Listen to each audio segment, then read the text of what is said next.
déjeme saludar a nuestro amigo, al doctor Isaac de Paz González, jurista y constitucionalista, miembro de esta familia sin censura, a quien abrazo a la distancia. Doctor, ¿cómo estás? Muy buenos días. Muy buenos días, Vicente, público.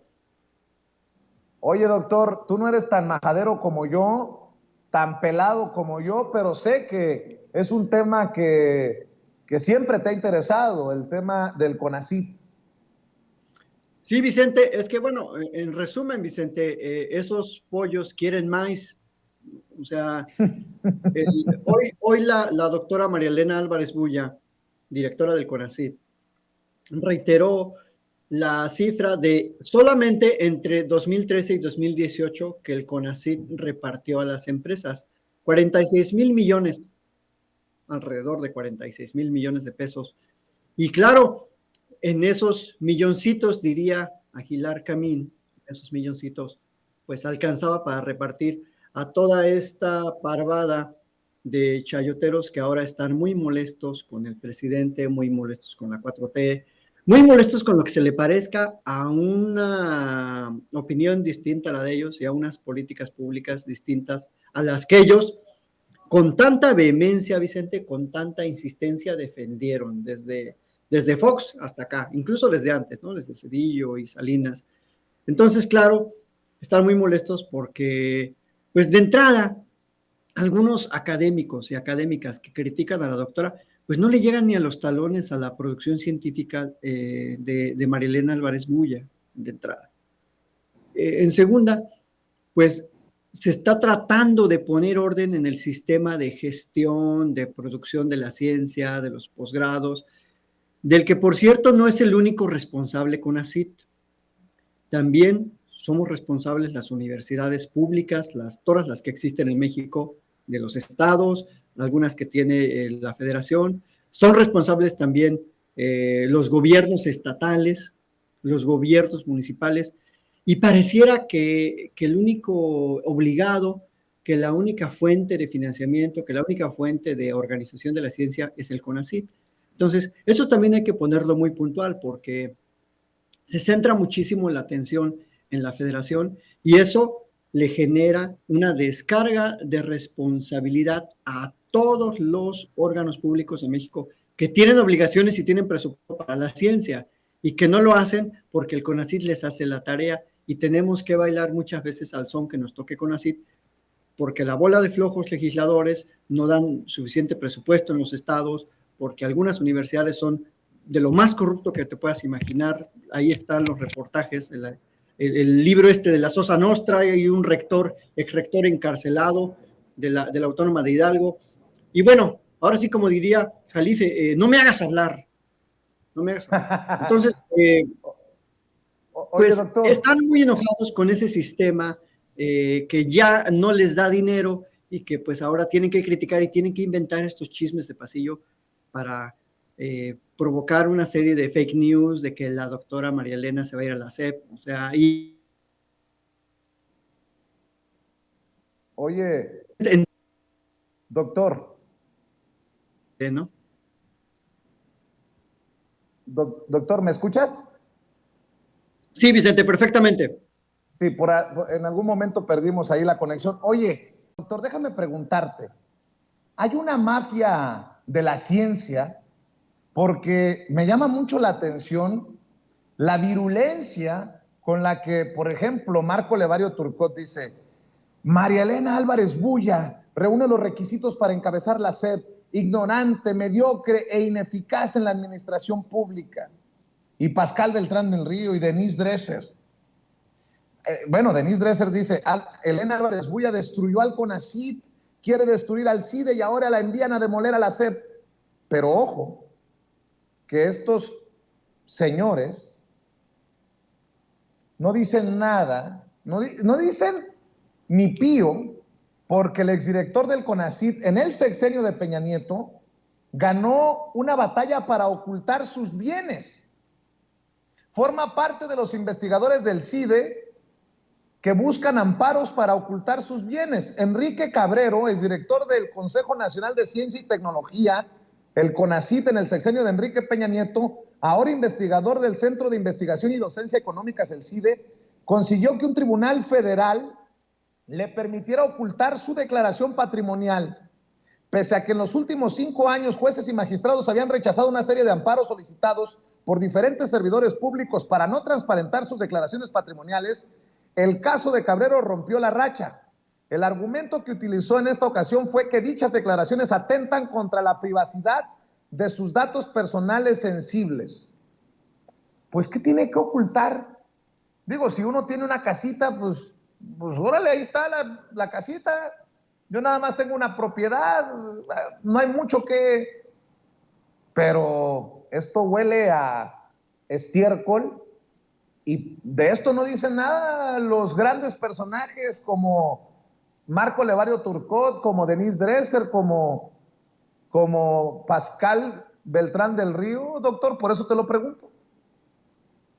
Sí, por supuesto que hay una, así le llamó Ricardo Valderas en un reportaje que hizo La Mafia de la Ciencia, que acaba de revelar algunos otros datos el mes pasado, en el que un grupo de académicos de la UNAM, de varios centros de investigación, crearon este foro consultivo, científico y tecnológico como una estructura paralela para extraer recursos del CONACYT y para formar era como una microempresa que tenía un presupuesto anual, Vicente, que ni el mismo director de ese foro sabía cuánto, pero le dijo a Julio Astillero, operamos con 35 millones anuales, de los cuales 20 se van en gasto corriente, o sea, choferes, automóviles, comidas, viáticos, sueldos de sus asistentes, etcétera. Y todo ese se supone era recurso para la ciencia. Es decir, una asociación privada, una asociación civil, jalaba todo ese dinero para ellos. Y claro, como es un grupo en el que están varias academias, que son también asociaciones civiles, en las que están gente encumbrada de la ciencia en este país, sobre todo de la UNAM y de algunas universidades del centro de México, pues no dicen nada porque eran unas transferencias ilícitas de dinero que recibieron desde Vicente Fox y se les cerró la llave con la doctora María Elena Álvarez Bulla. Por eso sus rabietas, por eso están tan enojados, por eso tanta virulencia en su contra en las redes, por eso la atacan, la desprestigian, la quieren, pues sí, quieren opacar su gestión, porque se les acabó su mina de oro. Y claro, ya han perdido en ese aspecto del recibir dinero los amparos que interpusieron, hicieron el ridículo diciendo que ellos tenían derecho a recibir ese dinero para la ciencia, cuando en realidad seguían cobrando en sus centros públicos. Es decir, nos cuestan el doble porque es una persona que estaba adscrita, por ejemplo, en un centro de investigación de la UNAM, pero estaba comisionada con goce de sueldo para trabajar en ese foro. Entonces, eran dobles plazas que afectan el presupuesto público. Y es muy lamentable, por cierto, ese amparo que mencionas a favor de Enrique Cabrero. No es definitivo, pero está argumentando que se quieren dar a conocer sus datos personales. A nosotros no nos importa, Vicente, a nadie, y en la transparencia es una regla de oro, el dato de dónde están las casas, dónde está el domicilio. Nos importa saber cuántas casas tiene, si están registradas en las oficinas públicas que se deben registrar, si tiene cuentas bancarias, cuál es su monto, porque es un servidor público. Y cuando eres servidor público, tus ingresos, como tal, deben cuadrar con lo que tienes materialmente hablando. Entonces, nadie queremos saber dónde tiene la cuenta, ni si lo anda cargando, y dónde está su casa, dónde está su domicilio. Entonces, es una verdadera falacia. Qué lástima que este tribunal le concede la suspensión para evitar que se conozcan esos datos, pero seguro se la van a revocar, se la tienen que revocar porque no es posible que un servidor público de primer nivel pretenda ocultar sus bienes. Es que bajo esa premisa, entonces, nada sería transparente, porque todos tendríamos que decir, no te puedo decir si tengo coche o casa o un burro, porque pertenece a mi vida privada. Pues precisamente por eso las obligaciones de los servidores públicos es que tenemos que publicitar nuestro patrimonio. Es una regla de oro, sobre todo de los de primer nivel. O sea, y Enrique Cabrero, fue de primer nivel. Entonces, todas esas afirmaciones de que la doctora María Elena destruyó al CONACYT, pues no sabe esta señora Dresser, que por cierto ya ni científica es propagandista. Yo no le conozco una sola producción científica publicada en verdaderas revistas científicas desde hace, creo que lo último que publicó fue por allá en el 2012, o sea, hace 10 años se dedicaba a la ciencia, ahora se dedica a la propaganda, y no es verdad que se está destruyendo al CONACYT, se le está reorganizando al CONACYT, y mucho menos se está destruyendo al CIDE. Al CIDE lo destruyeron precisamente su honorabilidad, Enrique Cabrero y su gente que estaba ahí trabajando con él, y que también están muy molestos porque había mucha opacidad en los recursos que gastaba el CIDE. Ni siquiera les cuadraban las cuentas, no habían entregado pues su informe 2019, 2020. Entonces era un batidillo ahí del presupuesto, porque también tenían muchos privilegios presupuestales, mucha gente de ahí, casi cobraban por cada, si publicaban un libro, el CIDE les tenía que pagar una compensación, si publicaban algo en un periódico, les tenía que pagar una compensación. Entonces, y además cobraban, siendo una institución pública, cobraban unas cantidades muy grandes de inscripción a los estudiantes de licenciatura, de posgrado. Entonces, eso no lo van a mencionar, eso no lo dicen, ahí callan, ahí lo esconden, porque en realidad ese era el problema de la privatización de esos, por lo menos de ese centro de investigación del CIDE. Entonces, como ya se les acabó el negocio, pues sí, claro, están muy molestos y van a atacar todo lo que huela a una racionalidad presupuestal, a justicia social y a una educación verdaderamente gratuita y amplia para todos los sectores. Entonces, de ahí su enojo, Vicente. Por eso, pues hay que, estos temas, como casi no se conocen, qué bueno que en tu espacio podamos, algunos que hemos tenido de primera mano gestión con la ciencia, pues podamos exponer lo que está pasando realmente y no tragarnos esas historietas del Universal, del Reforma, porque de entrada las escriben gente que ni siquiera se dedica a la gestión de la ciencia, a la producción científica, a la docencia científica, a la administración de los posgrados, a la creación de planes de estudio de los posgrados.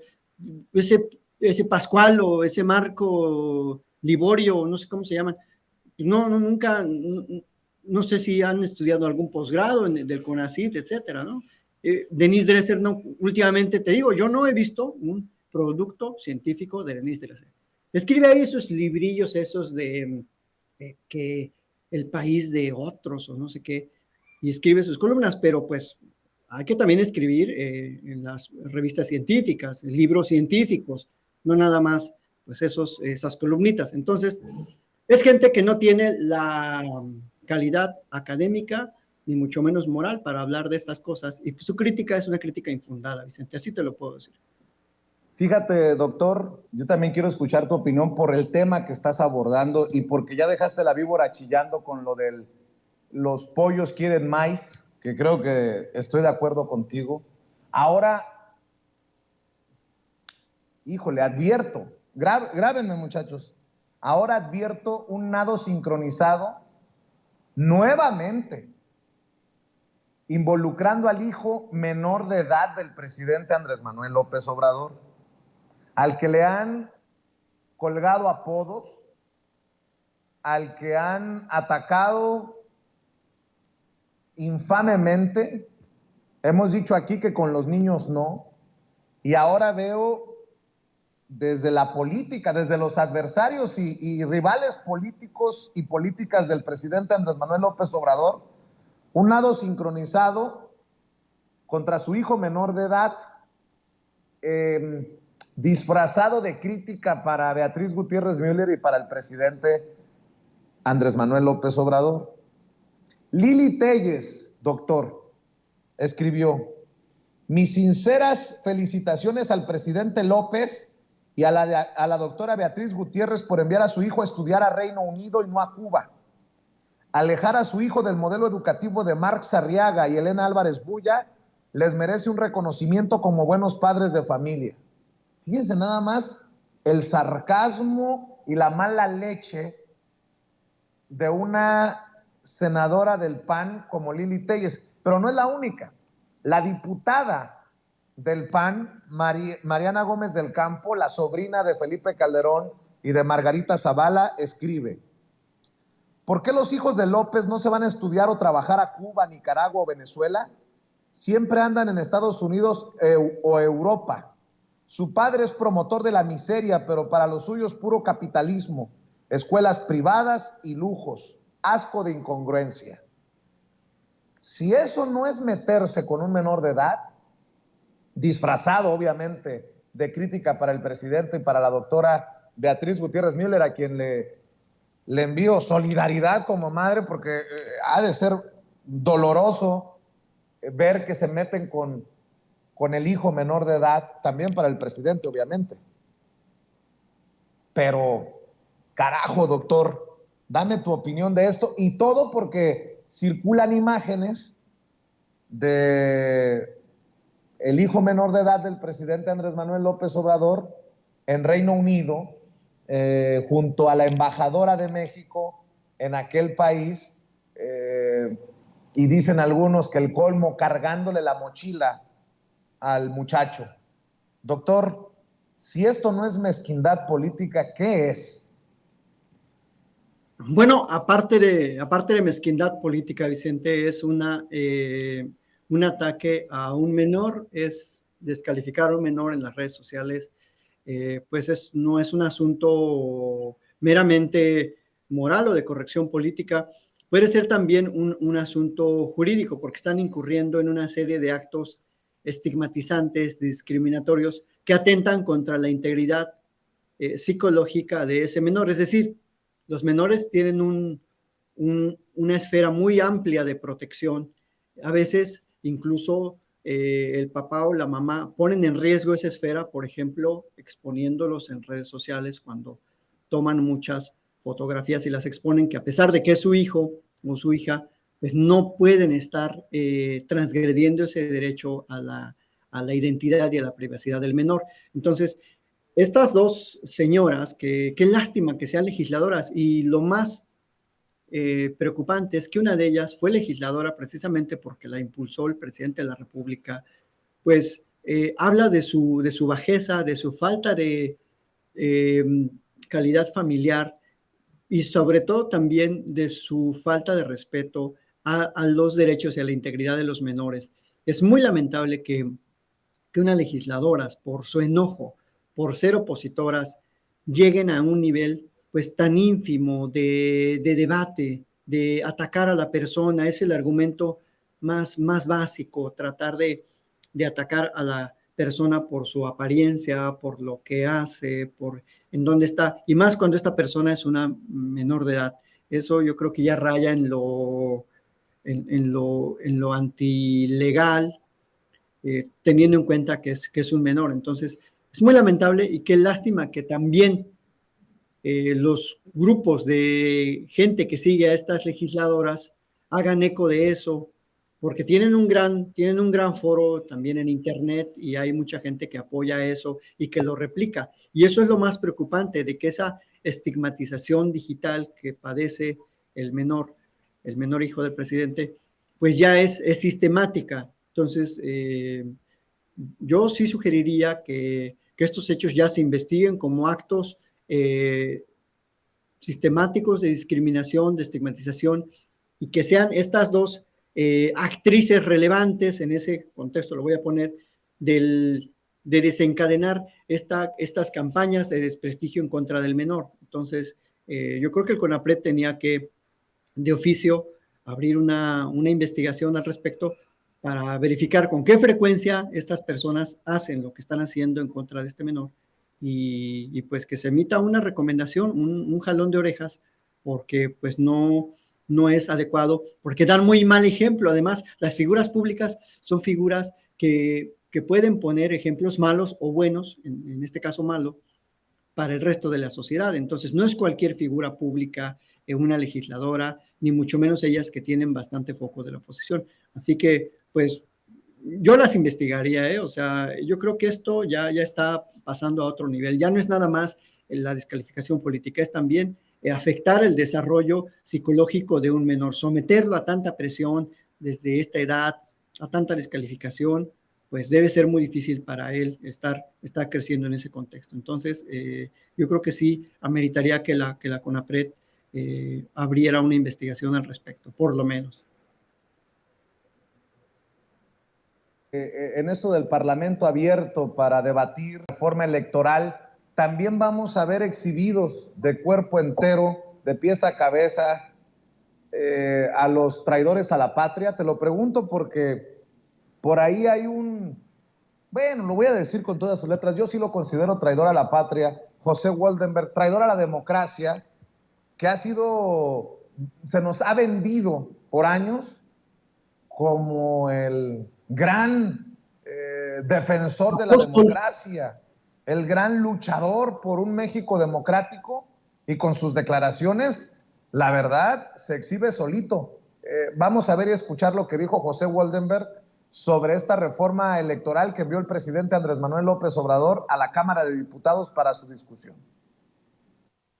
¿Qué es lo que nos propone ahora la iniciativa del presidente? Remar contra esa corriente. Y su propuesta es, perdón que lo diga así, pero estoy convencido, la peor que he escuchado en todos estos 30, 40 años. ¿Por qué? Porque ahora se supone que el presidente de la República va a proponer a 20 consejeros. La Cámara de Diputados 10, la Cámara de Senadores 10 y la Suprema Corte de Justicia otros 20. Y vamos a ir a una elección general para elegir 7. ¿Qué quiere decir eso? Que esas personas, si quieren ganar, como ya lo decía la consejera, pues van a tener que llegar a algún acuerdo con los partidos políticos, por una simple y sencilla razón, porque son los únicos que tienen presencia a lo largo y ancho del territorio nacional. Sí. Pero pongámonos en el extremo, supongamos que los que ganan son los 7 planteados por el presidente de la República. ¿Qué autonomía? ¿Cómo lo van a ver el resto de los partidos? ¿Qué van a decir los ciudadanos, la prensa, los académicos? Vamos a volver a un órgano electoral totalmente partidizado. Es decir, si el asunto va por ahí, yo lo que prefiero es que se mantenga tal y como está ahora, porque como está ahora, ha funcionado y nuestras elecciones son transparentes y son los cambios en los humores públicos los que deciden quién debe gobernar y cómo debe integrarse el Congreso. A ver, doctor Isaac, dame tu opinión sobre estas declaraciones y una reflexión precisamente sobre la reforma electoral. ¿Con qué cara se atreven a quitarnos a nosotros, los privilegiados, esa oportunidad de definir con quién negociamos? Así lo entendí yo, el grito de José Woldenberg. Doctor Isaac de Paz González, te escucho para cerrar.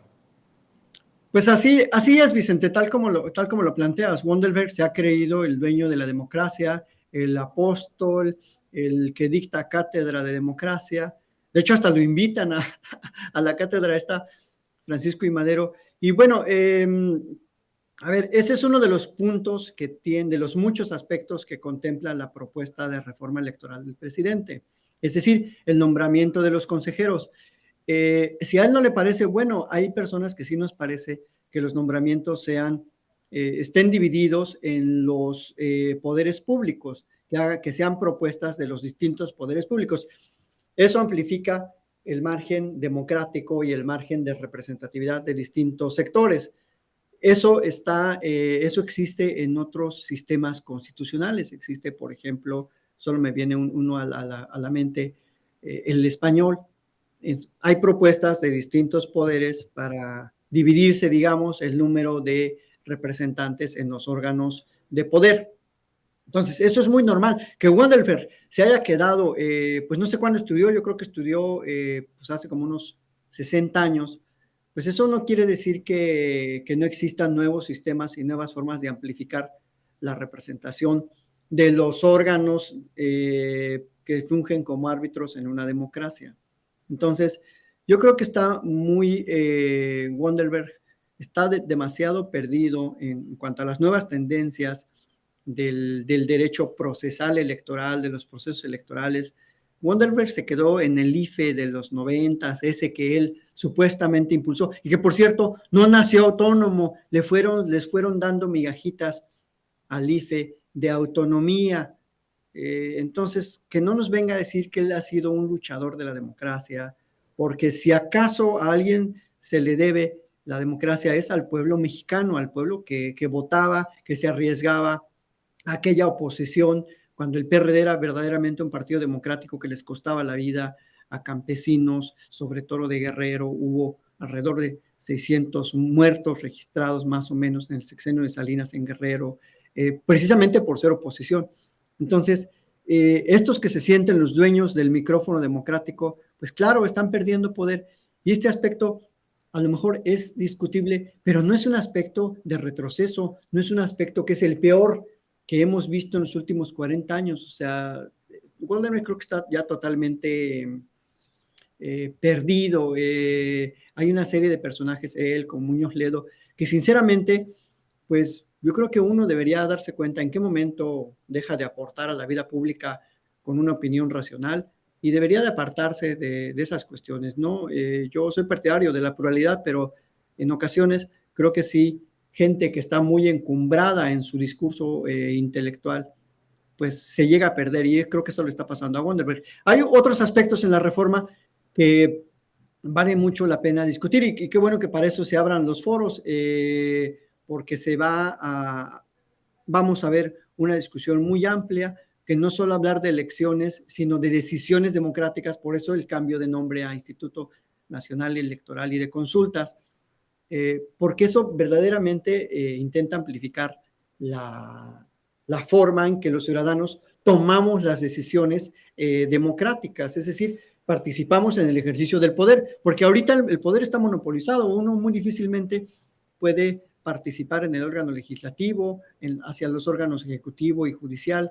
Está muy cerrado. Entonces, si él lo que pretende es mantener el statu quo, tal como lo menciona, pues ahí ya nos damos cuenta que no es un verdadero demócrata, que no permite avanzar la democracia, que por el contrario, él prefiere que se mantengan las cosas como están. Entonces, imagínate si alguien en los 90 se hubiera dicho eso, no, la verdadera democracia es mantener las cosas como están y que no haya IFE, ¿qué hubiera dicho Wonderberg? Entonces, claro, ya se les pasó su época y creo que no están acostumbrados al debate y a la propuesta amplia.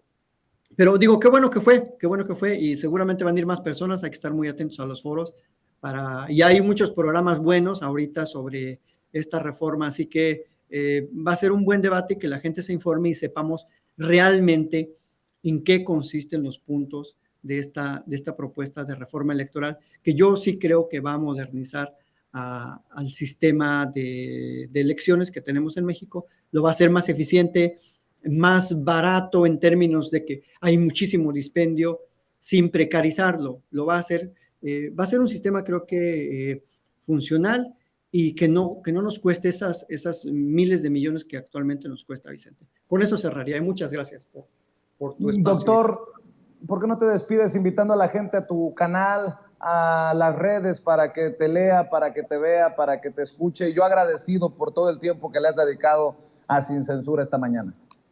Muchas gracias, Vicente. Sí, claro, síganme en Twitter, Vicente, y no quiero olvidar y mandarle mi solidaridad a nuestro querido Jesús Lemus. He visto la entrevista que le has hecho ayer y los lamentables hechos que ha padecido estos últimos días. Así que mi gran cariño a un gran periodista verdaderamente de investigación, a un gran, pues sí, pues un investigador nato como es Jesús Lemus. Yo le pediría a la gente que lo apoyen, que sigan comprando sus libros, difundiendo el contenido de su obra, porque yo creo que lo que hace a un periodista es su trabajo, y creo que pues Jesús merece todo el reconocimiento de la audiencia, del pueblo, porque ha investigado cuestiones que no muchos se atreven, y que además da mucho trabajo investigar por el gran esfuerzo en campo que implica hacerlo. Así que pues un abrazo y mi solidaridad a Jesús Lemus. Pues muy buen día, buena tarde, ya casi por allá, que la sigan pasando bien, y gracias, Vicente. Gracias, doctor Isaac de Paz González, hablando con nosotros sin censura.